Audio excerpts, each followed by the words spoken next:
In Denmark, we have a binding climate act that compels us to reduce our greenhouse gas emissions by 70% by 2030. By 2050, Denmark will be an entirely climate-neutral country. These future milestones are beacons on a journey that started decades ago. In fact, the origins of Denmark's green transition date back to the 1970s. 99% dependent on imported fossil fuels, the oil crises of the 70s forced us to develop a more diversified energy supply and introduce a range of energy-efficient measures.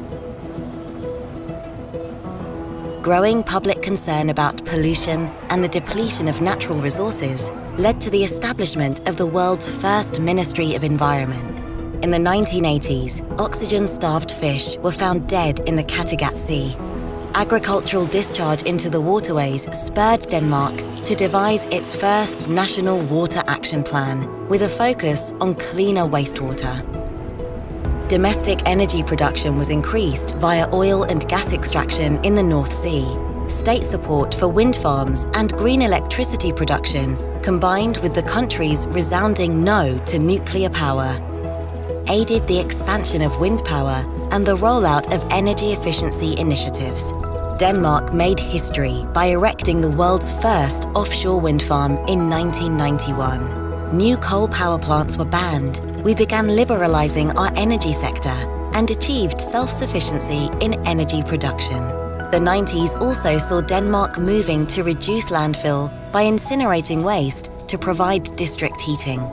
The new millennium heralded growing awareness of the threat of climate change.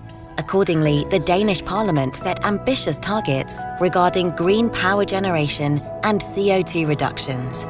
2 new, large-scale offshore wind farms in the North Sea were commissioned, and we began trading electricity with our Nordic neighbours. Copenhagen's intense cloudburst in 2011, which flooded the city and affected critical infrastructure, causing considerable economic damage. This led to a requirement that all Danish municipalities devise climate adaptation plans. In 2012, Denmark declared its goal to become fossil-free by 2050. Later, we set the ambitious target of cutting emissions by 70% by 2030. But how will we achieve this? By maintaining a strong focus on energy efficiency and massively expanding renewable energy generation. By building energy islands connected to thousands of offshore wind turbines. By implementing a new comprehensive CO2 tax and decarbonizing our industries, including transportation and shipping via green fuels. We're on the way to realizing our vision of becoming a climate-neutral society. But we're not there yet. Let's share our learnings and accelerate each other's green transition.